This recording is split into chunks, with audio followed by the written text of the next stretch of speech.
What happens when the woman you try to humiliate owns the company by the time you land? Dr. Alana Miles, one of the most powerful black CEOs in corporate America, was headed to close a multi-billion-dollar acquisition that would change aviation history.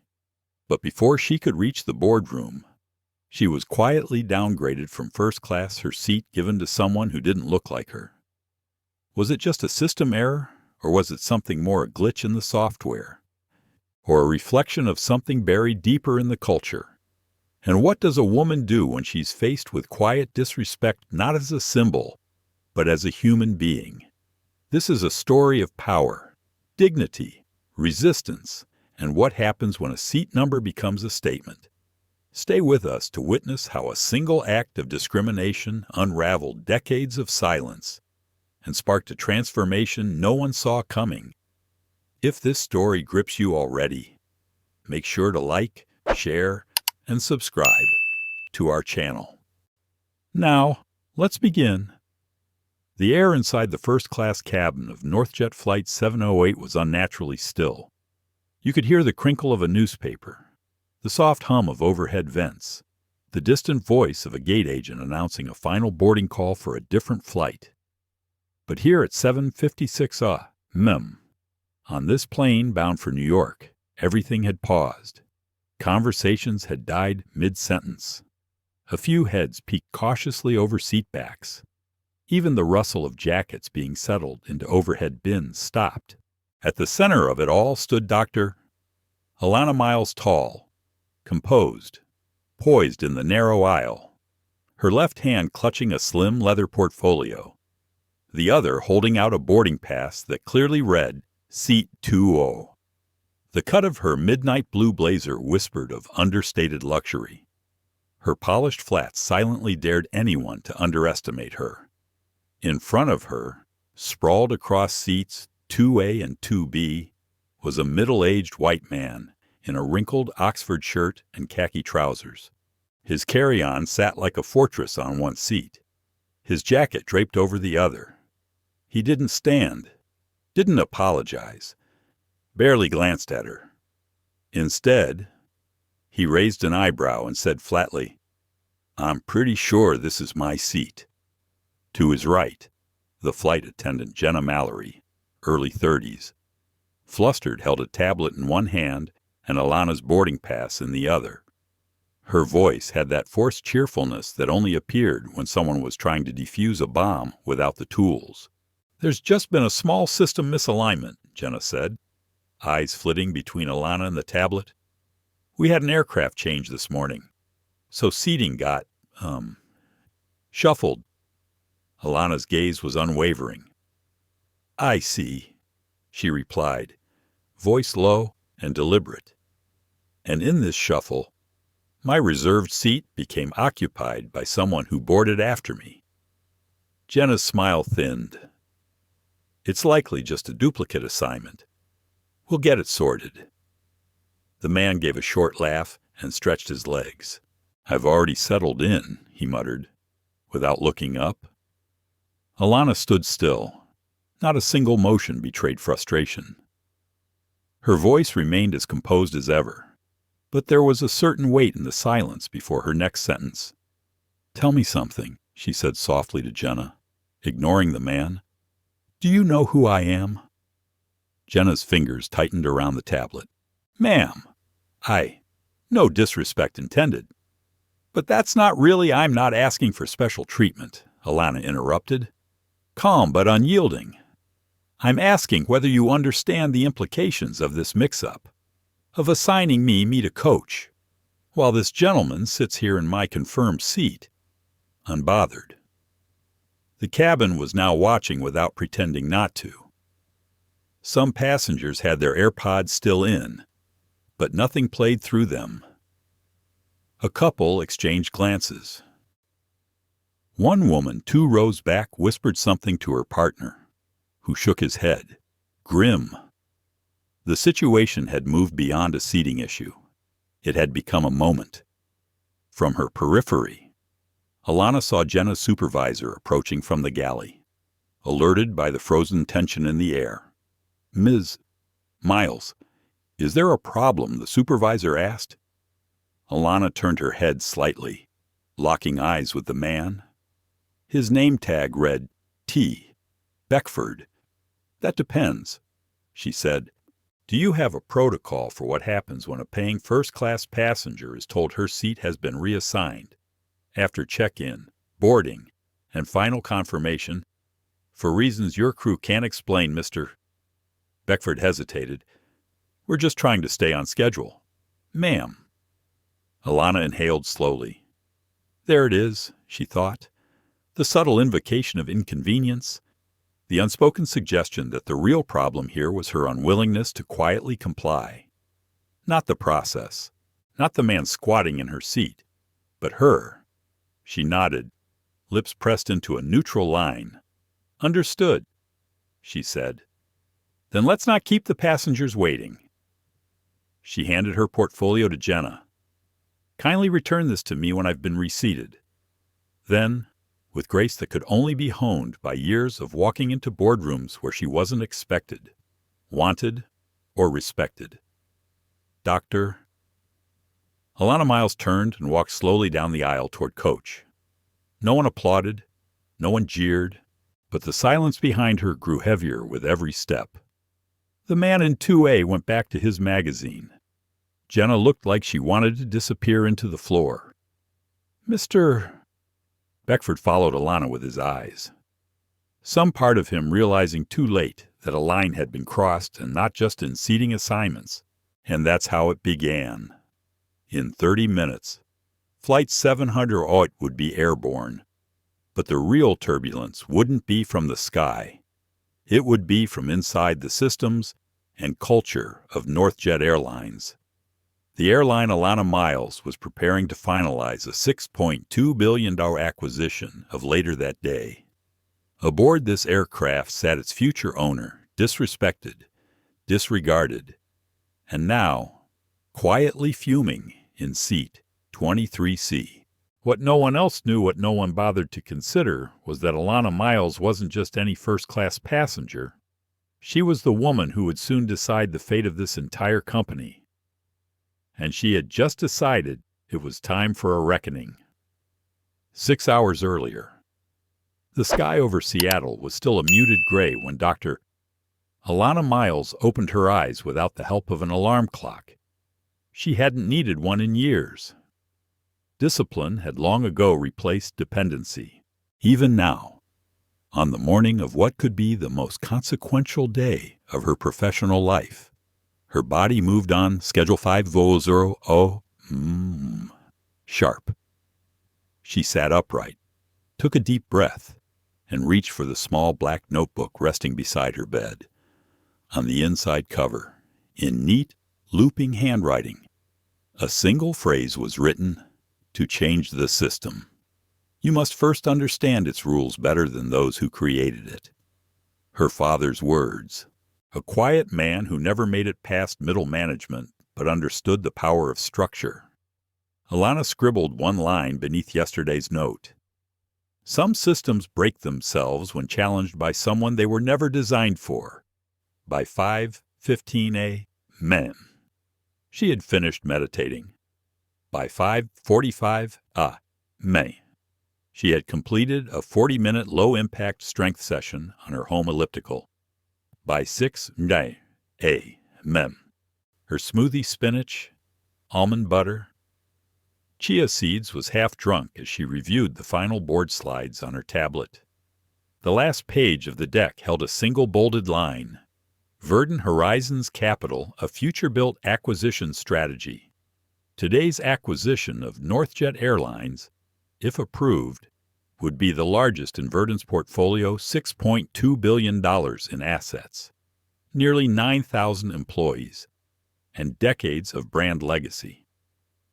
But that legacy was both blessing and burden. What made NorthJet nostalgic for customers also made it sluggish for progress. Alana, as CEO of Verdant Horizons Capital, had been groomed to close deals with ruthless precision. But she didn't believe in conquest for the sake of numbers. What drew her to this deal was cultural reform. Too many legacy airlines still functioned like old-world corporations, insulated, hierarchical, and subtly biased. Her goal wasn't just to own NorthJet. It was to remake it. Downstairs, her housekeeper Marisol, who had worked for Alana for 17 years, was preparing coffee. "You're wearing the Navy?" Marisol asked, glancing at the sleek pantsuit Alana had chosen. "That's the 'don't even try me' suit." Alana smiled softly. "Figured I'd need the armor." Marisol nodded and placed her espresso next to a small container of sliced fruit. "You already won this thing." "Alana, they just haven't accepted it yet." "I haven't won anything until the board signs," Alana replied. But her voice was calm, grounded. There had been pushback in recent weeks. Internal memos from NorthJet leadership had leaked, suggesting anxiety about outsider leadership and rapid cultural shifts. One email even warned about a CEO with an activist agenda, a phrase that made Alana laugh the first time she read it. Activist agenda. For wanting black flight attendants to feel safe, reporting discrimination, for proposing clearer anti-bias training for gate agents. If that made her radical, so be it. At 6:45 Reed, her longtime driver, texted from the curb. Marisol handed her a small paper bag. "Your favorite green apple and peanut butter? Don't forget to eat on the way." Alana paused before leaving. She looked back at the space that had become more than a house. It was her sanctuary. Every book on the shelf, every art piece on the wall, reflected a woman who moved through the world with intention. Then she stepped into the Seattle morning misty, brisk, familiar. Reed didn't speak much during morning drives, which Alana appreciated. Silence was a useful space for thinking. Today, she mentally reviewed 3 scenarios: board acceptance, conditional delay, or full rejection of her acquisition terms. What she didn't plan for what she couldn't foresee was the quiet act of sabotage unfolding 30 miles away at NorthJet's overnight operations center. Dennis Granger, night operations lead at NorthJet, sipped his 3rd cup of black coffee and watched the blinking updates on the scheduling dashboard. One alert caught his attention. Flight 708 to New York had experienced an aircraft swap mechanical fault with the Dreamliner, meant they were switching to an older 757 fewer first-class seats. The system randomly reassigned seats. Dennis hovered his mouse over one name: Miles. Alana seat, dossier, reassigned seat 23C. He didn't know Alana personally, but he knew who she was and what she represented. The Harvard-educated finance savior who was going to gut NorthJet's senior staff, turn 401ks into headlines, and bring in diversity consultants to lecture people like him about bias. Dennis wasn't malicious, but he was tired. 32 years of flying, scheduling, troubleshooting, and now this woman, younger than his daughter, was going to tell him how to run a crew. He could have overridden the system, could have chosen someone else to downgrade. There were rules, but rules, he thought, didn't account for dignity. Let her sit back and coach. He mumbled, "Maybe she'll understand the rest of us better." He clicked approve.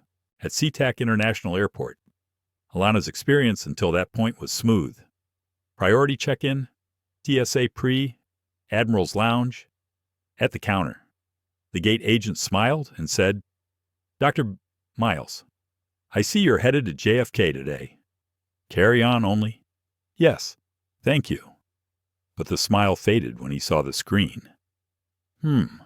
You're in 23C. Alana raised an eyebrow. "That's not correct. I reserved 2A. First class." "That's strange," the agent muttered.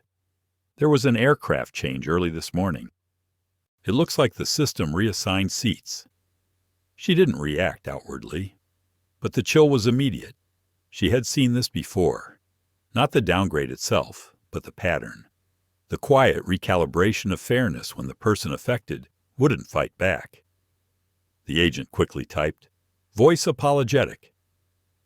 Let me see if there's anything we can open up at the gate. I'll flag your account. You've definitely been noted for compensation."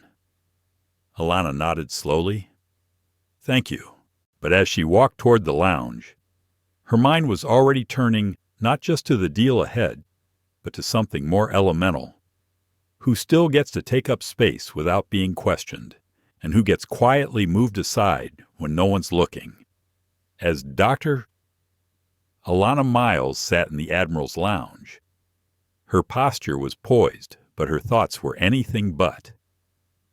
Her fingers rested idly on the rim of a porcelain coffee cup, long gone cold. On the table before her lay a sleek tablet with her final presentation for the NorthJet board meeting, the acquisition proposal she had shaped over 11 months. Every slide reflected her discipline, every word, her vision. But in this moment, that vision felt momentarily obscured by something less strategic, more visceral. She leaned back in her seat and looked around. The lounge was populated by men in navy suits and women in tailored dresses, murmuring over spreadsheets, phone calls, and burnt espresso. A familiar scene. Yet beneath its polished surface, Alana felt a deeper tension, the kind born of being the only one like herself in too many of these rooms, for too many years. She hadn't been that woman who just got her seat downgraded.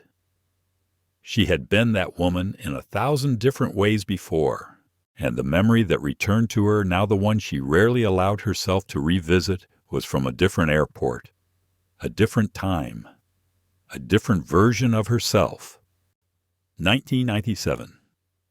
Dallas-Fort Worth Airport Alana had been just 29 then, bright-eyed, burdened with student loans, and carrying the hopes of an entire neighborhood on her back. She was a rising consultant at Barlow Fenton and Company, one of only 3 black women in the Chicago office. That week, she had been assigned to a major transportation client. The client was headquartered in Dallas, which meant weekly flights for at least 4 months. She was flying first class not by request, but as a corporate policy. Image matters, they said. On her 3rd Monday flight out, she approached the gate as always, 40 minutes before boarding, carry-on in hand, badge visible. But the gate agent, a red-lipped woman with clipped words, barely looked up when she scanned Alana's ticket. "You've been reassigned to 24B, she said. Alana frowned. "I booked first class. Corporate account." "Yes." "Well," the agent replied, "you weren't checked in early enough, and first class is now full. Sorry. No one told me there was a new early check-in rule. It's policy now. But I checked in the same way I always do." The agent's smile was flat. 24B. "Ma'am." Alana didn't fight. Not then. She took her seat in the back of the plane, squeezed between 2 men who never looked at her, one of them reading a business journal she herself had been featured in the year prior. It wasn't until she reached the client's office that she found out the truth. Jason Marks, her white male colleague, same level, same project, same flight, had arrived in 2A. He had checked in 10 minutes after she had. When she raised the issue to her supervisor, he'd waved it off. "These things happen. Let's not make this about race. Alana, we need this client." 3 months later, she was removed from the project. 6 months later, she was passed over for promotion. Officially, due to team chemistry. Unofficially, because she had made people uncomfortable by speaking up. In the lounge, her grip on the coffee cup tightened. That old wound had never fully closed. It had just become part of her framework. The part that fueled the long nights, the precision, the vigilance, the part that helped her learn how to walk into rooms where she wasn't expected and become the most prepared person there. She had once believed that if she climbed high enough, achieved enough, there would be a point where dignity no longer had to be defended. But even now, with a billion-dollar deal ahead and Dr.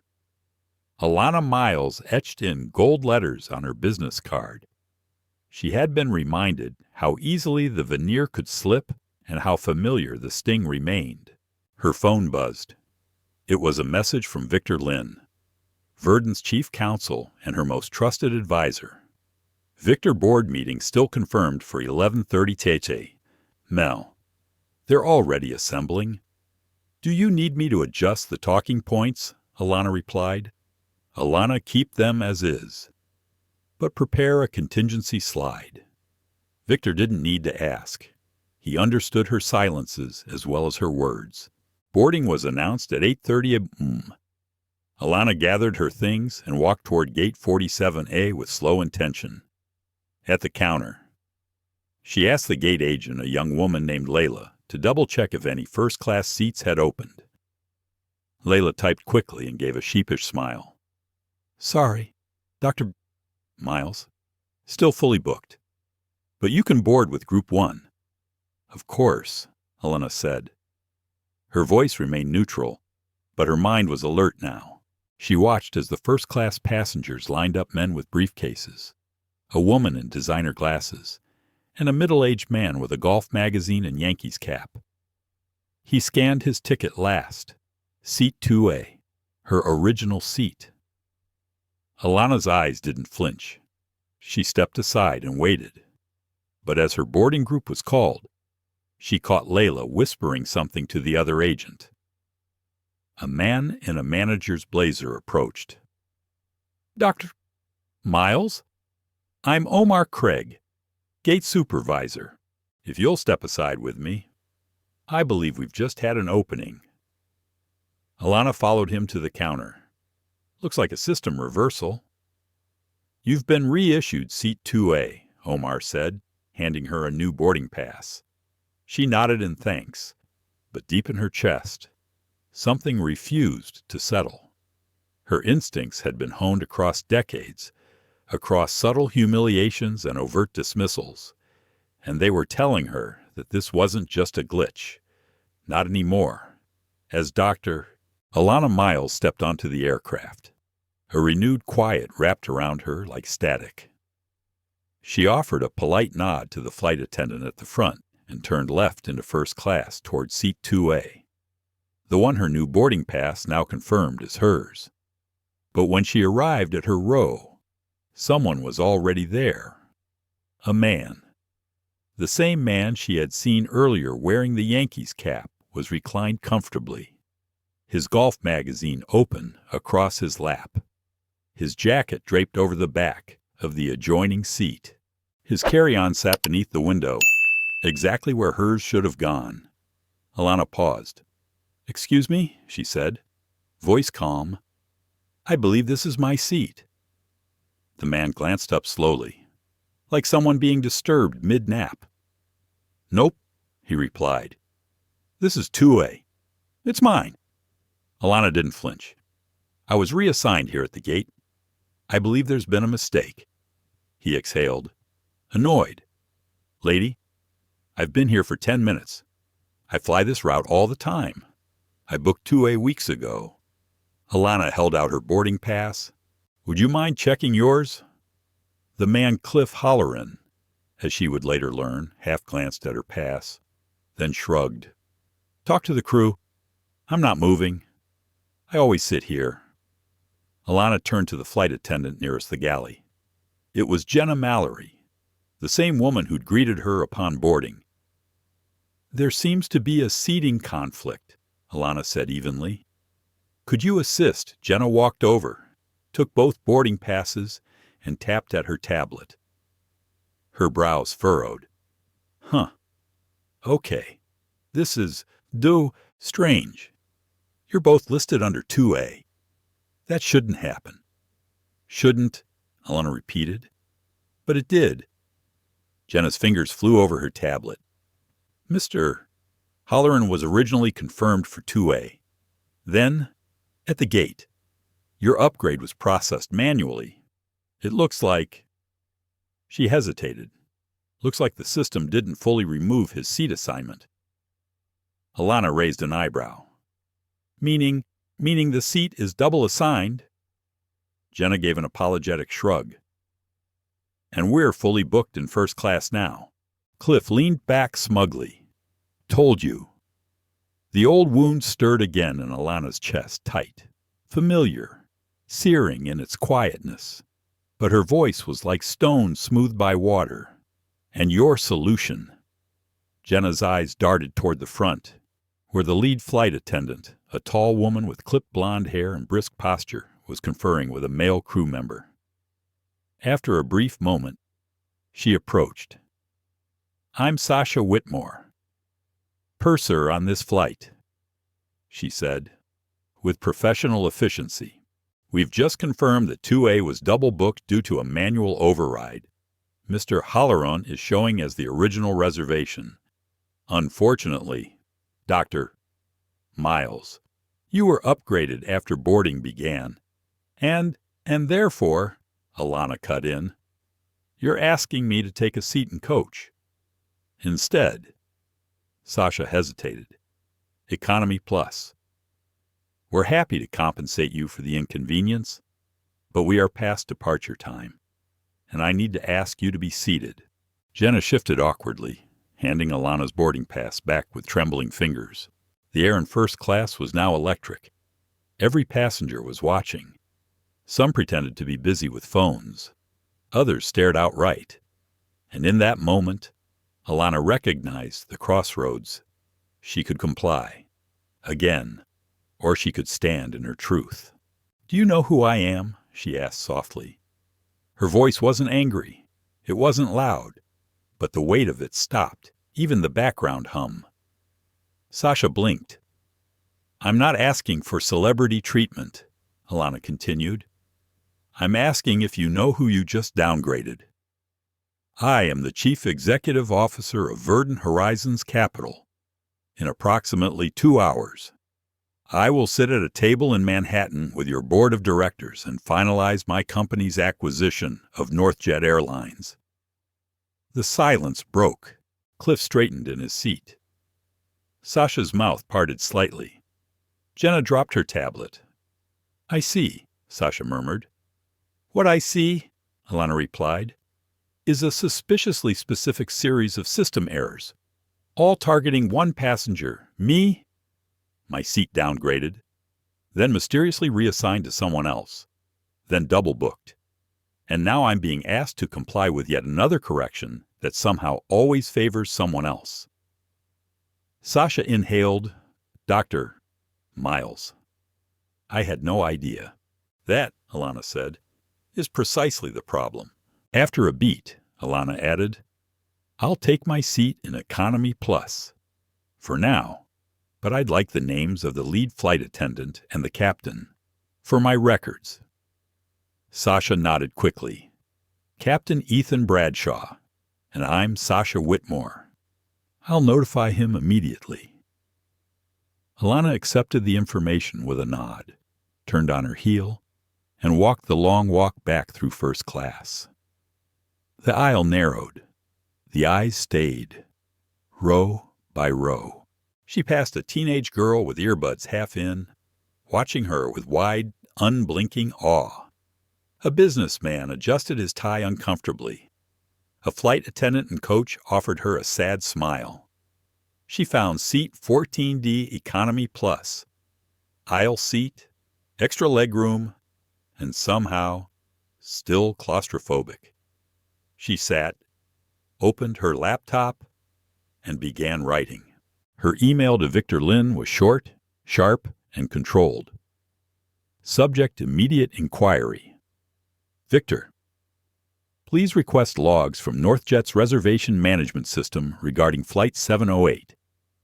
I want names, timestamps, and all modification entries to my reservation starting from 4 a.m. PST. Involve our IT liaison. Secure logs before they're altered. Alana. Across the aisle. A boy 16. maybe 17, watched her. Are you really buying the airline?" he asked, whispering across his father, who looked mortified. Alana looked up. His eyes were curious, bright. "I am," she said. The boy grinned. "That's so badass." 15 minutes after takeoff, Flight 708 leveled at 30,000 feet over the western United States. The cabin lights dimmed slightly, casting a blue glow over the aisle. The seatbelt sign dinged off, and movement resumed. Flight attendants pushing carts, passengers stretching legs, conversations murmuring back to life. In row 14, Dr. Alana Miles kept typing. Her laptop screen glowed with an open document, half-drafted, titled Case Study, Targeted Downgrade Incident Flight 708. She wrote with focus, not fury, the way she always did when the stakes were high. The way she had once written a white paper on discriminatory hiring algorithms that earned her a keynote at the National Equity Forum. The way she'd written her own resignation letter 15 years ago after a boardroom full of partners ignored her analysis and took credit for her strategy. Writing was her control, her counterweight to chaos. Across the aisle, the teenage boy who had spoken earlier was clearly trying not to stare. His father, sitting between them, leaned toward Alana. "Ma'am, I hope you don't mind me saying this, but I saw what happened back in first class." His voice was soft, respectful, his face kind behind thin glasses. "My name's Noah Benton. This is my son, Theo." Alana looked up. "Pleasure to meet you both." Noah nodded. "I just wanted to say you handled that with incredible grace. I don't know if I would have had the same composure." Alana offered a faint smile. "I've had practice." Theo, unable to hold back, leaned forward. "So are you really the CEO? Like of the whole airline?" Alana chuckled softly. "Not yet, but I'm finalizing the acquisition of NorthJet with the board in a few hours." Theo's jaw dropped. "That's like movie stuff." "Wait, are you going to fire that guy in your seat?" Noah sighed. "Theo, it's a fair question," Alana said, still smiling. "But power isn't always about punishment." She closed her laptop for a moment, folding her hands on top of it. "I'm more interested in the systems that let things like that happen repeatedly and quietly." Just then, Jenna Mallory, the flight attendant from earlier, returned down the aisle. She looked flustered, but composed. "Dr. Miles," she said, crouching slightly at the row. "Captain Bradshaw would like a word with you if you're open to it. He asked if you'd mind joining him up front now that we've reached cruising altitude." Alana glanced briefly at Noah and Theo, then nodded. "Of course." She followed Jenna past rows of curious eyes and through the blue-lit curtain of first class. Cliff Halloran, still lounging in 2A, barely looked up. Ahead, by the cockpit galley, a tall man in a Navy uniform waited. "Dr. Miles," he said, extending a hand. "I'm Captain Ethan Bradshaw. Thank you for taking the time." Alana accepted the handshake. His grip was firm, his tone even. He didn't stumble through pleasantries. That she appreciated. "I understand there's been a significant issue with your seat assignment," he began. "That's one way to put it," she replied. Captain Bradshaw nodded. "I've reviewed what I could mid-flight. I take full responsibility for anything that happens aboard my aircraft. I can't speak to the system's integrity, but I can promise you this incident doesn't reflect how we wish to treat our passengers, let alone a high-profile guest like yourself." Alana's eyes narrowed, not in anger, but scrutiny. "You became aware of my identity before or after the reassignment?" "After," Bradshaw said honestly. "About 10 minutes before boarding. I was notified by the gate team. Apparently, they attempted to re-upgrade you but didn't realize the original seat was already reoccupied. I see. And for what it's worth, he added, I've already requested a preliminary incident report from Ops and will escalate it myself after landing. Alana paused, letting the air settle between them. His tone was sincere, but sincerity was not a substitute for accountability. Captain, may I ask, is it standard protocol for a passenger with executive platinum status to be the only one downgraded in a first-class seat shuffle? Bradshaw hesitated. It's rare, highly unlikely, especially without a manual override. Which is what happened. Yes. Alana looked toward the cockpit door. Then this isn't just an error. It's an intention with technical camouflage. He exhaled slowly. You may be right. I can't prove it yet, but I agree this deserves scrutiny. She respected that. The honesty. The lack of defensiveness. I appreciate your candor, Captain, she said, extending her hand again, and I'll expect a copy of your report. My team will be conducting an independent review. Absolutely. Our head of customer experience, Lauren Tate, will be waiting when we land. She's already been informed. Good. With that, Alana turned and walked calmly back down the aisle this time, with the gaze of the cabin no longer curious, but reverent. Back in 14D, Theo looked up, wide-eyed. What did he say? Alana smiled slightly. He said sorry, and meant it. That's rare, Noah added, especially from people in charge. Alana glanced toward her laptop. Now dark. Waiting. True leadership isn't afraid to admit fault, she said, almost to herself. And for a moment, in the quiet hum of the aircraft, she allowed herself to exhale. But deep down, the question still gathered, like a gathering storm behind the clouds. Who had flagged her seat for downgrade? And why now, on the very morning of the board vote? She had a feeling she already knew. The plane began its gentle descent into New York airspace. From her seat in 14D, Dr. Alana Miles could see the distant edges of Manhattan forming against the blue haze of late morning. The skyline stood solemn and sharp cold glass rising from layered history, just like the boardroom she was about to enter. Her laptop pinged. An email. From Victor Lin, Subject Reservation System Trace Urgent. She opened it immediately. Alana. Our IT team coordinated with a NorthJet contact inside their operations center. We pulled logs from 3:30 a.m. PST onward. At 4:04 a.m. Your first-class reservation was manually flagged for reassignment. The agent ID on the change DGW90. We've identified it as belonging to Dennis Granger, the overnight ops supervisor in NorthJet's West Regional HQ. Internal messages show he has a history of opposing the acquisition publicly. In fact, last month, he posted in an employee forum, "Let's hope our mighty new owner gets a taste of the real airline world starting with seat 27B. We've preserved all logs. Recommend we brief legal before your board presentation." Victor Alana leaned back in her seat, the hum of the cabin falling away beneath the roar of truth. So it wasn't a glitch. It was sabotage. Personal, deliberate, cowardly. She closed her laptop with slow precision. As the plane touched down at JF Corps, Alana glanced across the aisle at Noah and Theo Benton. The boy gave her a thumbs up, grinning with unfiltered admiration. Noah offered a subtle, supportive nod.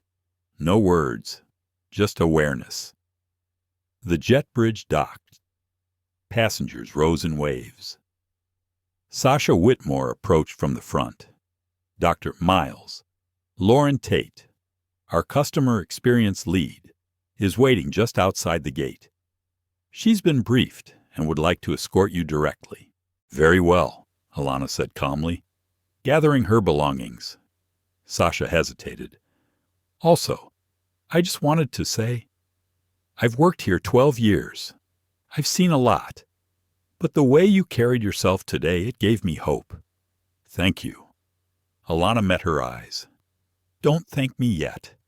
Change is only real when it becomes policy. Sasha nodded, and Alana stepped off the aircraft.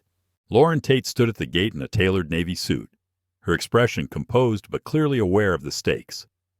She looked to be in her early 60s, biracial, with a directness Alana appreciated immediately. "Dr. Miles," Lauren said, extending her hand. "I've been waiting for this moment and dreading it." Alana shook her hand. "Then you understand the gravity." "Absolutely. Your car's waiting. May I ride with you? I'd like to share what I've learned from our side." Alana gestured ahead. "Let's go." In the black sedan weaving toward Midtown, Lauren pulled out a thin tablet. "The short version," she said. "This wasn't the system. It was a person." "Dennis Granger," Alana said. Lauren blinked. "You already know my team works faster than your internal memos." Lauren exhaled. "He's one of our longest tenured overnight supervisors. 31 years. Deep ties to the legacy structure of NorthJet. And very vocal about his dislike for this acquisition. So he targeted me? Yes. He manually flagged your seat citing passenger priority realignment due to executive policy exceptions. He then allowed the reassignment to hold when the equipment change reduced first-class capacity, a clear violation of protocol, and internal messaging. Plenty, Lauren admitted, showing Alana a message log. He's not the only one. We found over 20 employees across operations and customer service using slurs like takeover queen and carpetbag CEO. One even joked about giving you a middle seat.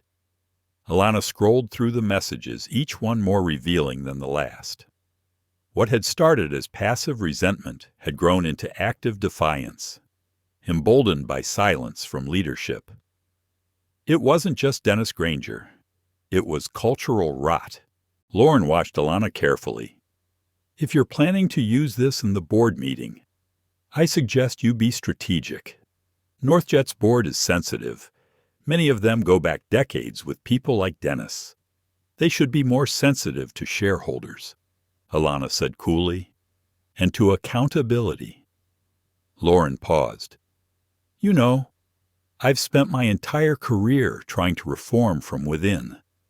But today, seeing you walk down that aisle, seeing everyone watch how you handled it, I realized how little we've actually changed. Not for lack of effort, Alana offered. For lack of consequence, Lauren corrected. The car turned off the expressway.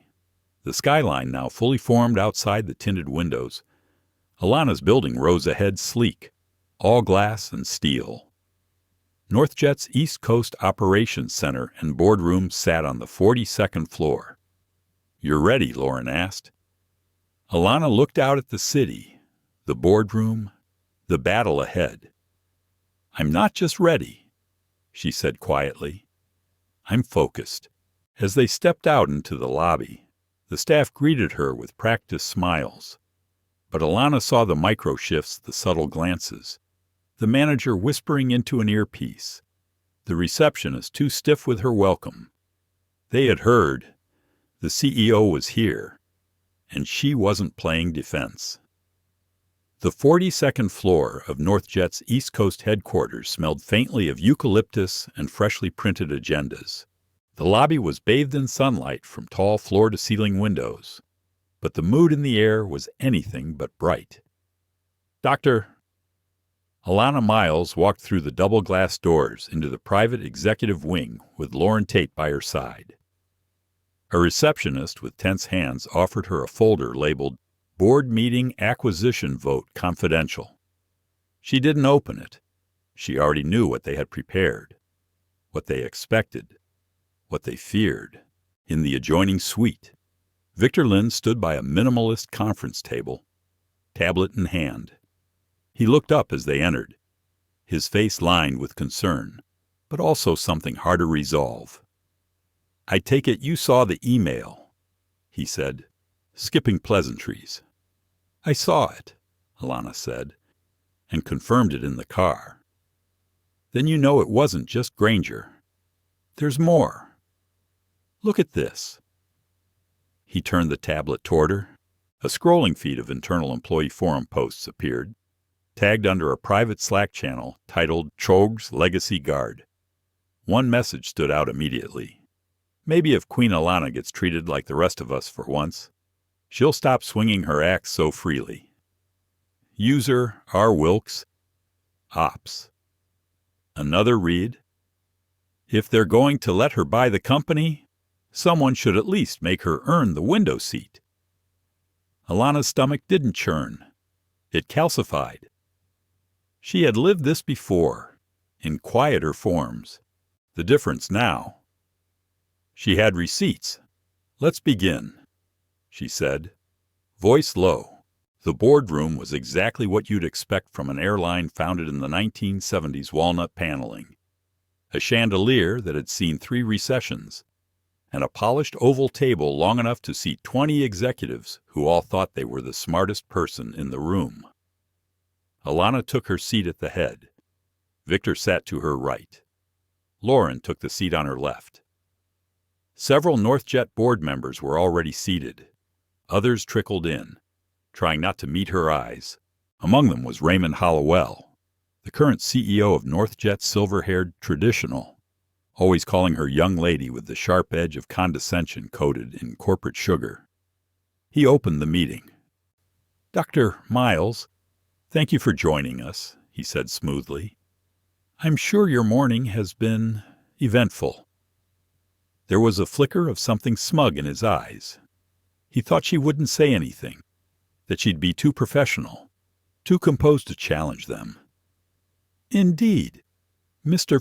Hollowell," she replied, "and it's precisely that eventfulness we'll be discussing before any acquisition documents are signed." The room shifted. Coffee cups lowered. Side glances froze. Alana tapped her tablet and projected the first slide onto the mounted screen behind her. Subject Incident Report Flight 708. Passenger Doctor. Alana Miles downgrade timestamp 4004 a.m. PST Agent ID DGW90. Dennis Granger, internal motive. Anti-acquisition sentiment, racial and gender bias language documented. She didn't wait for the gasps. "I was downgraded not because of a system error, not due to capacity constraints, but because one of your employees decided that I didn't belong in first class," Alana said evenly.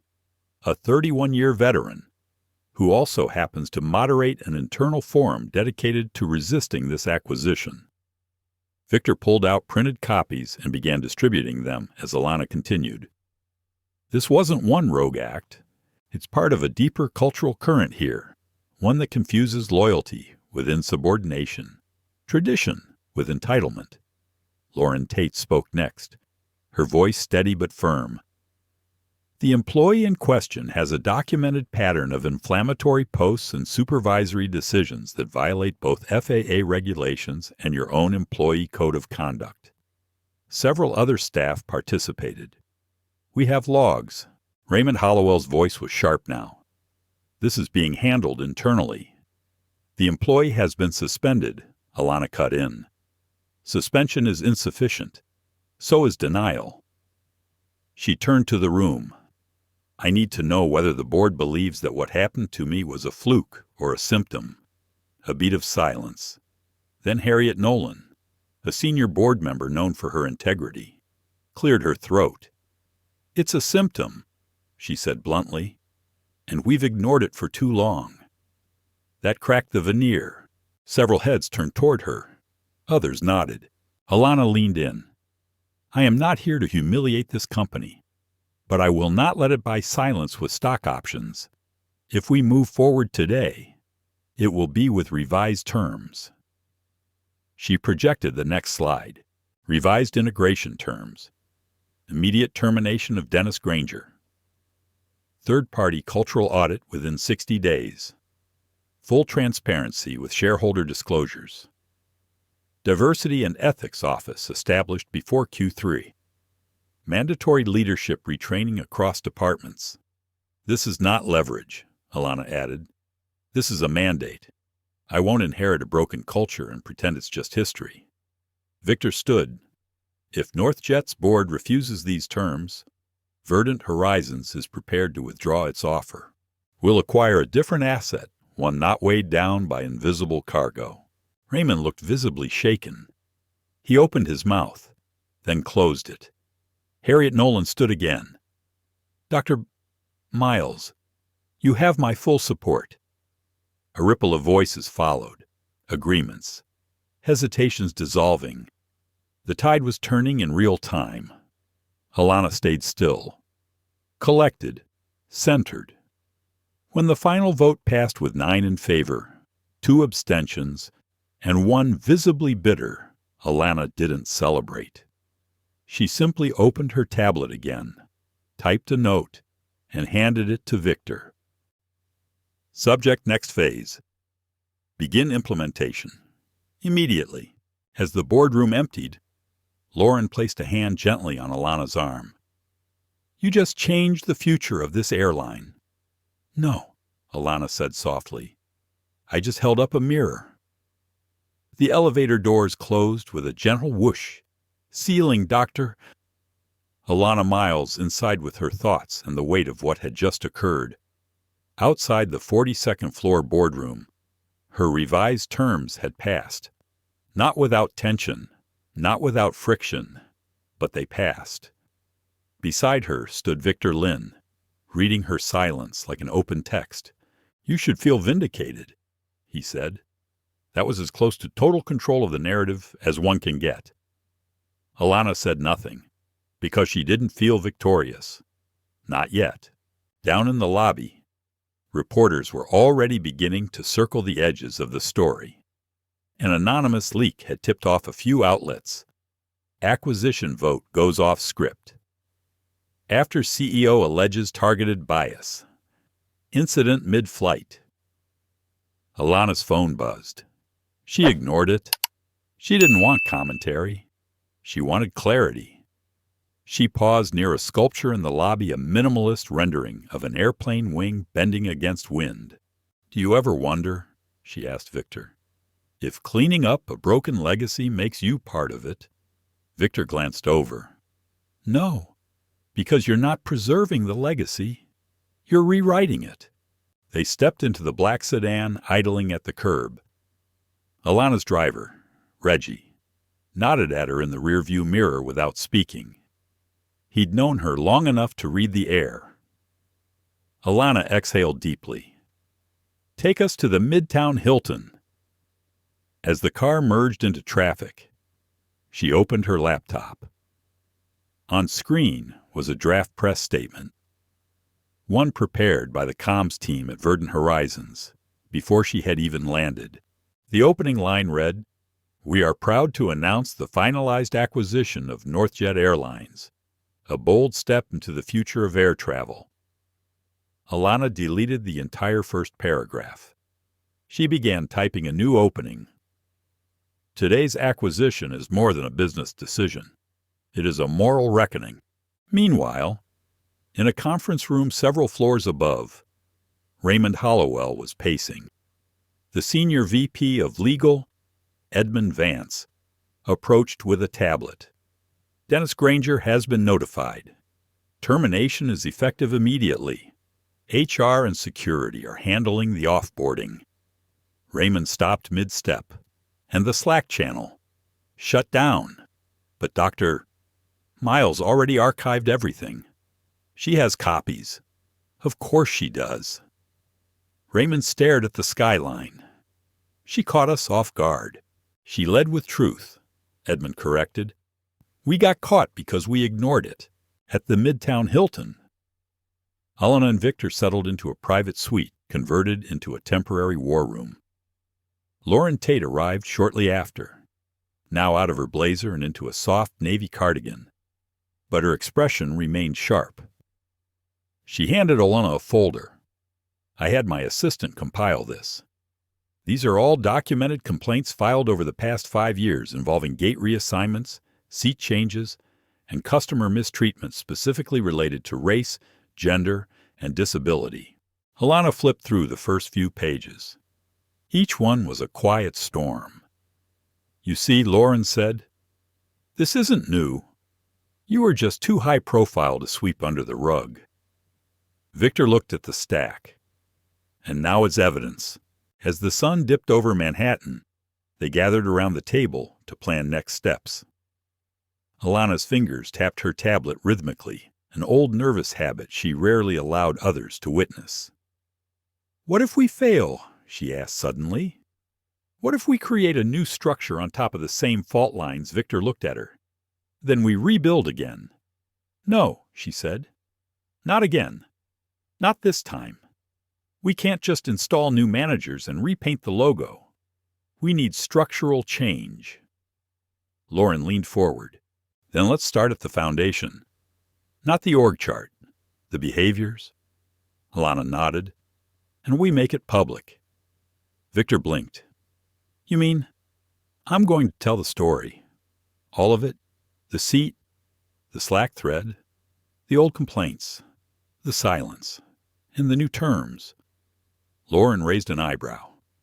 "That's going to rattle a lot of shareholders?" "Good," Alana said.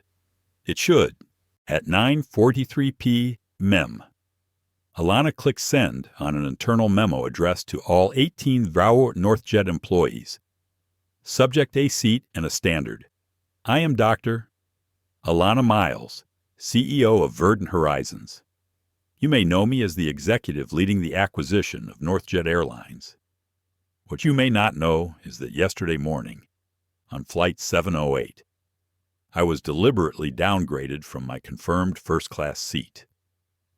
This was not a computer error. This was a decision made by someone who believed I did not belong. That moment, while uncomfortable, has proven useful. It revealed not only bias, but a deeper culture of complicity. I want you to know that I don't see this as a company to be conquered. I see it as a company to be transformed. You deserve better. Your passengers deserve better. And we will build better together. AA." As she leaned back, her phone buzzed again. This time, she answered.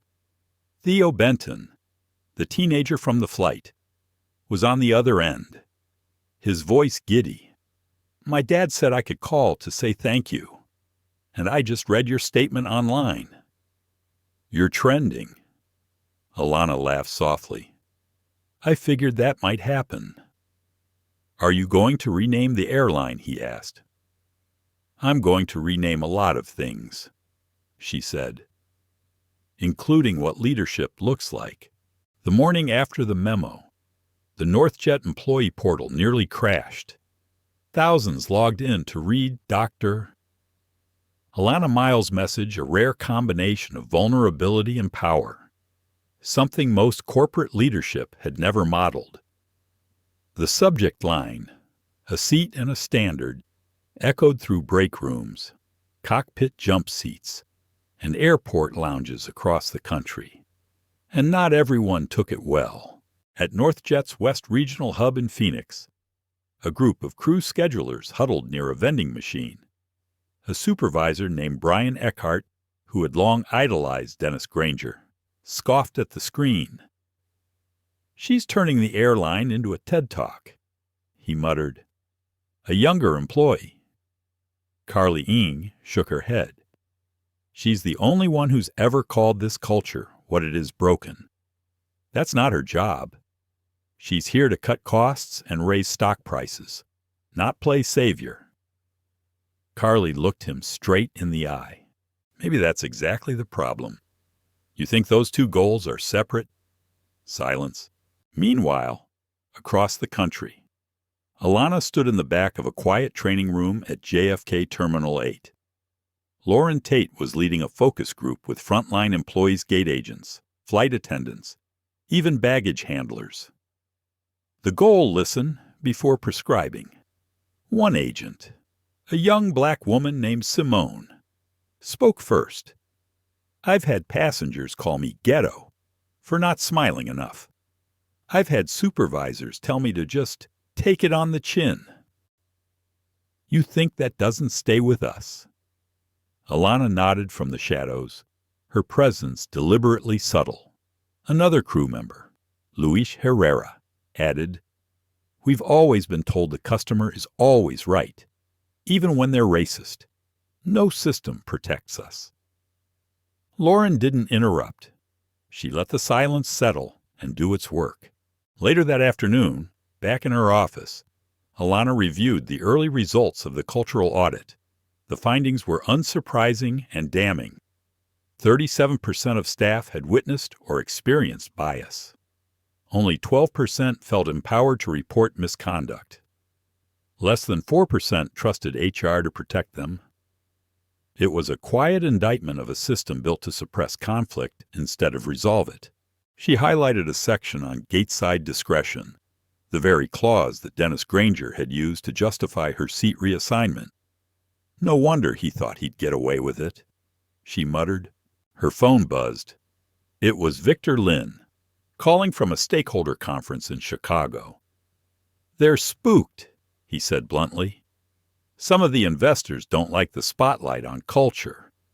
They want you to back off and stick to the numbers." Alana didn't flinch. "Tell them to read history. The airlines that survive aren't the ones with the most efficient spreadsheets. They're the ones with people who feel safe to show up." There was a pause. "You sure you want to keep pushing this hard?" Alana turned toward the window. Outside, a Northjet aircraft taxied under a sky just beginning to gray.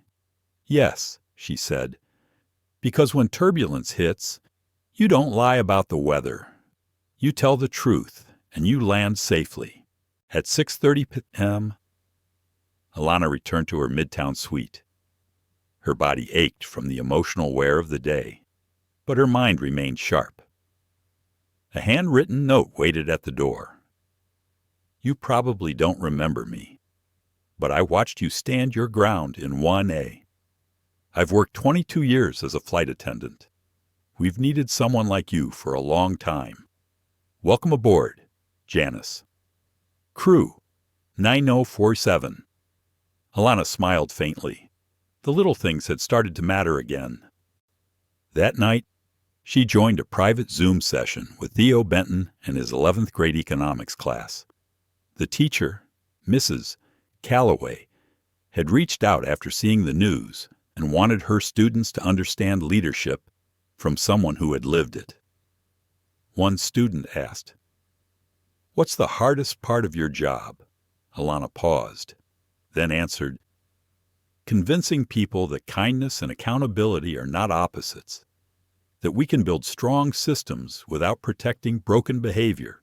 Another asked, "Do you ever feel like giving up all the time?" Alana said gently. "But I remember that someone always watches someone who might be too young to speak up yet, and I act like their future depends on me.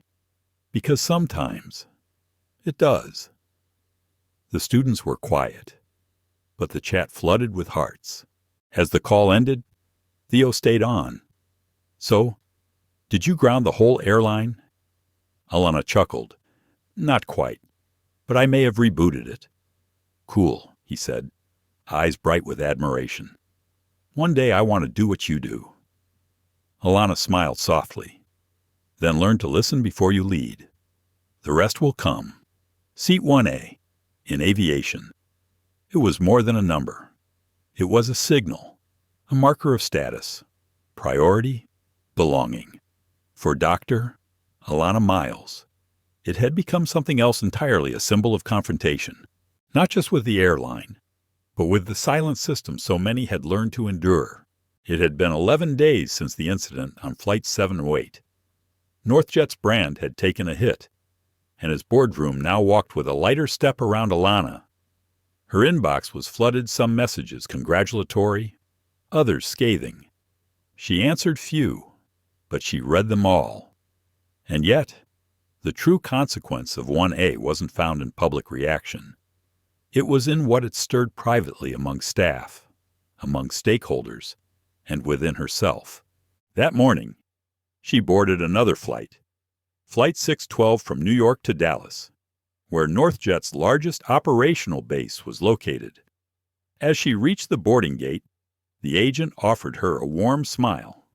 "Dr. Miles, welcome back. You're in 1A today, as confirmed." Alana raised an eyebrow. "Was it reassigned again?" "No, ma'am. We triple-checked this time." She took the boarding pass and offered a short nod of thanks. The cabin was half full when she stepped on board. A few passengers looked up, some with recognition, some with curiosity. She placed her bag under the seat and settled in. The flight attendants were polite professionally, but there was a shift. Not fear, awareness. That was enough. As she fastened her seatbelt, she noticed a slim, older woman across the aisle in 1B, eyeing her over tortoiseshell glasses. After a moment, the woman leaned over. "I don't mean to intrude, but are you the woman from the Airline article?" Alana smiled faintly. "I suppose that depends which article." The woman chuckled. "The one about the seat, and the memo, and the audit, and the new CEO who doesn't mind shaking the sky." Alana nodded. "That one's me." They talked for most of the ascent. Her name was Ruth Calderon, a retired pilot and one of the first Latina women to fly commercial routes in the 80s. "I spent my career watching men roll their eyes when I walked into the cockpit," Ruth said. "I wish we'd had someone like you back then, someone who didn't pretend that dignity was too much to ask for." Alana's voice softened. It was never too much. It was just too inconvenient for others. Ruth looked out the window. "And now," Alana said, "we make inconvenience policy. At cruising altitude, Jennifer Miller, the new head of in-flight training, stopped by the first row." She offered Alana a quiet smile and handed her a sealed envelope. Inside was a simple note card. "This cabin was trained with your story in mind. Seat 1A isn't just a place anymore. It's a standard, Training Class 27B, Dallas Crew Base." Alana stared at the words for a long moment. What had started as a confrontation had become curriculum. Landing in Dallas, she made her way to the NorthJet Crew Training Center, a sprawling campus near Love Field, where employees gathered weekly for safety drills and customer service simulations. Today, she wasn't there to observe. She was there to speak. The room was packed over 200 employees, flight attendants in Navy polos, pilots in partial uniform, ground staff in reflective vests. All eyes turned to her. She stood behind the podium, but didn't use the microphone. Her voice didn't need volume. It had gravity. "I'm not here to remind you of what went wrong," she began. "I'm here to ask what we'll do now that we know the truth." A beat of silence. "I was humiliated in a place that should have felt safe. But the truth is, many of you have been too, just in quieter ways." Heads nodded. "We can't fix what we won't admit, and we can't protect what we won't name. So let's name it. Let's name the slights, the biases, the blind spots. Then let's write something better." After the session, an older maintenance worker approached. His name tag read Omar. He extended a weathered hand. "I've been with this airline 28 years, he said. "I've seen a lot of CEOs come and go. Most don't look us in the eye. You did. I saw you." Helena replied, "That matters." He nodded slowly. "It does." Back at her hotel that evening, Alana opened her laptop. A news headline greeted her: NorthJet's new leadership turned seat scandal into cultural reset. She bookmarked it, not because she wanted to reread it, but because she needed to remember the world was watching. Not to praise, but to see if she would follow through. Before heading to bed, she scribbled a note in her personal journal, an old habit she had readopted lately. Seat 1A, not a throne, not a punishment, just a mirror. For them. For me. She closed the journal. She was only getting started. Doctor? Alana Miles stood at the observation window of NorthJet's Dallas Operations Control Center, watching aircraft glide in and out under a storm-swept sky. It wasn't just turbulence outside. Inside, too. The winds of change were swirling. In the week following her visit to the Dallas Training Center, NorthJet's board had grown increasingly divided. Some praised the momentum. Others, mostly legacy executives, bristled at the cultural audit's findings and Alana's unflinching transparency. The tipping point came when Victor Lynn forwarded her a flagged email thread between senior board members. The subject line read, Dr. Miles' cultural overreach undermining business priorities. Alana didn't need to read between the lines. They were preparing to challenge her authority not openly, not yet, but through quiet sabotage. It was a corporate move she'd seen before. Only this time, she wasn't reacting. She was ready. She convened a private meeting at a small conference room in Terminal B, inviting only 3 people, Victor Lynn, Lauren Tate, and Rebecca Calderon. NorthJet's newly appointed interim COO, a sharp-minded, formerly sidelined executive who had become an unexpected ally. I want contingency plans, Alana said, opening her laptop. If the board attempts to block full implementation of the culture strategy, we need leverage. Lauren nodded. You want names, records, patterns. No, Alana corrected. I want impact. We don't shame individuals. We expose systems. But if any of them try to suppress this transition, I won't protect their reputations. Victor raised an eyebrow. You're declaring war. I'm declaring a line, Alana replied, and I'm not moving it. Meanwhile, news of Alana's speech in Dallas had reached the wider press. Headlines from various outlets began surfacing. CEO turns personal discrimination into industry case study. NorthJet's new era can a culture audit. Save an airline doctor. Miles from passenger to powerhouse. And then, a story broke on a popular business blog. Boardroom whispers is NorthJet's CEO too progressive for aviation. The story referenced unnamed executives calling her a risk to tradition. It included one particularly biting quote, "She's not here to run an airline. She's here to prove a point." When Victor showed her the article, Alana just laughed. They're finally telling the truth about how threatened they are. That afternoon, she visited a break room at the Denver crew hub unannounced. There, a small group of junior flight attendants were watching a training video from the newly updated NorthJet onboarding series. One young attendant, Jeremiah, looked up in surprise. Dr. Miles. Just Alana's fine. She smiled.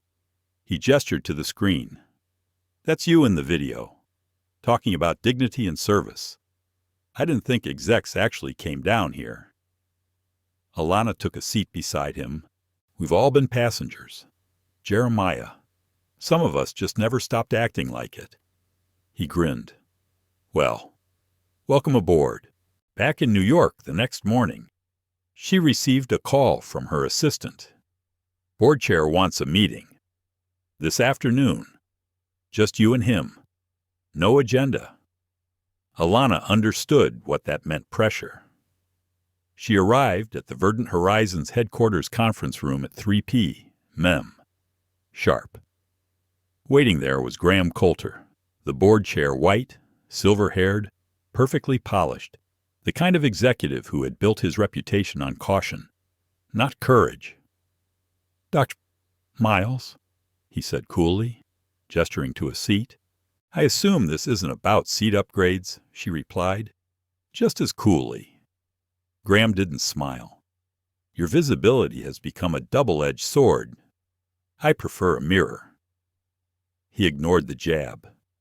There are concerns that your social agenda is overtaking your fiduciary responsibilities. And yet, revenue is up, bookings are climbing, and employee engagement metrics are at an all-time high. She said, which tells me maybe my agenda is just good business. He leaned forward. Some members of the board want you to slow down. She met his gaze. You didn't hire me to slow down. You hired me because you couldn't afford to stand still. Silence stretched. Graham studied her for a long moment, then sat back. We'll revisit this in the quarterly meeting. Be prepared. I always am. That evening, Alana sat alone in her apartment, looking out over the Manhattan skyline. The city shimmered under clouds, humming with the anxious rhythm of change. Her phone buzzed. A message from Theo Benton. Saw another article about you. Are you okay, or are the suits fighting back? She smiled. Both. Theo. But I'm not worried. Storms reveal who's still flying. Then she looked down at the note card still taped inside her planner. This cabin was trained with your story in mind. Seat 1A isn't just a place anymore. It's a standard. She ran her fingers over the ink. Not just a standard, a challenge. 30 minutes. That's how long it took for Dr. Alana Miles to go from being denied her first-class seat to quietly deciding she would transform the very airline that tried to humiliate her. 12 weeks later, that moment was no longer a scandal. It was a pivot point. And now, everything was coming in for landing. The quarterly NorthJet Verdant Horizons board meeting convened at a private conference facility overlooking Bryant Park. As Alana entered the room, she felt it the sharpened air of expectation. There were nods from some, narrowed eyes from others. She took her seat at the end of the long glass table. Beside her, Victor Lynn carried a slim briefcase filled with updated numbers. Across from her, Graham Coulter, the board chair, adjusted his tie, an unconscious tick she'd learned to watch for. Everyone was waiting to see, would she soften or double down? Graham cleared his throat. We've reviewed the cultural audit summary, the new training rollouts, and the customer satisfaction data. There's a clear improvement in public perception. He paused. However, concerns remain that this focus on internal culture is detracting from the company's bottom line growth. We'd like to hear from you directly. Dr. Miles. Alana stood. She didn't bring notes. She didn't need to. I'm not here to argue that culture is more important than profit. She began. I'm here to tell you they are the same thing. A murmur. She continued. Airlines don't sell metal tubes in the sky. We sell trust, safety, experience. We ask people to suspend themselves thousands of feet above the earth and believe they'll land again. You don't get that belief without integrity. She walked slowly behind her chair, and that trust starts inside the company. If our employees are humiliated, disrespected, or silenced, that shows up on the runway, at the gate, and yes, at the seat. I know, because it showed up at mine. Silence. She clicked a remote, bringing up a chart behind her. Since the implementation of our Dignity First model, we've seen a 19% increase in passenger satisfaction. Complaint volumes have dropped by 23%, and we're trending toward our most profitable quarter in 4 years. She let that hang. What you call a social agenda, I call good governance. Victor slid printed packets across the table. Financials, testimonials, performance metrics. This isn't overreach. Alana said, This is overdue? After a pause, Rebecca Calderon spoke. I've worked for 5 NorthJet CEOs. None of them could name 3 gate agents by name. Dr. Miles knew 20 by her second month. She looked around the room. That's not optics. That's leadership. Another board member, a quiet man from the finance side, nodded. Numbers don't lie. The course we're on is working. Graham exhaled slowly. He knew the tide had shifted. Very well, he said. You have the board's continued support. We'll monitor progress closely. Alana offered a calm nod. I expect nothing less. After the meeting, Victor pulled her aside. That was the cleanest takedown I've ever seen in a boardroom. I thought Coulter was going to slide under the table. Alana smiled. No takedowns, just truth with a spreadsheet. The following week, NorthJet officially announced a new code of dignity, co-authored by flight attendants, pilots, and ground staff. It codified what many had always wanted, a work culture that valued voice, respect, and accountability. Seat 1A, meanwhile, became part of internal folklore. Training officers used it as a case study. Crew leaders cited it as a turning point, and employees, for the first time in years, began to believe change was not only possible, it had landed. At a celebration for NorthJet's relaunch as Verdant Air, Alana stood backstage beside Lauren Tate and Jennifer Miller. A banner behind them read, "Elevating every journey together." Do you think they'll remember how this started? Jennifer asked. Alana looked out at the crowd. Some will, most won't, but they'll feel the difference. And that's what matters. After the event, Theo Benton approached, wearing a crisp suit and holding a NorthJet intern badge. You actually grounded the airline, he said proudly. Alana raised an eyebrow. You really think so? Theo smiled. No, I think you taught it to fly again. Better. They took a photo together, one that would end up on the company's next diversity brochure. Captioned, "Purpose is the flight plan. Integrity is the altitude." That night, as Alana returned home, she walked past her suitcase and paused.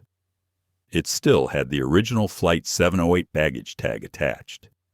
She left it there, not as a reminder of humiliation, but as a record of transformation.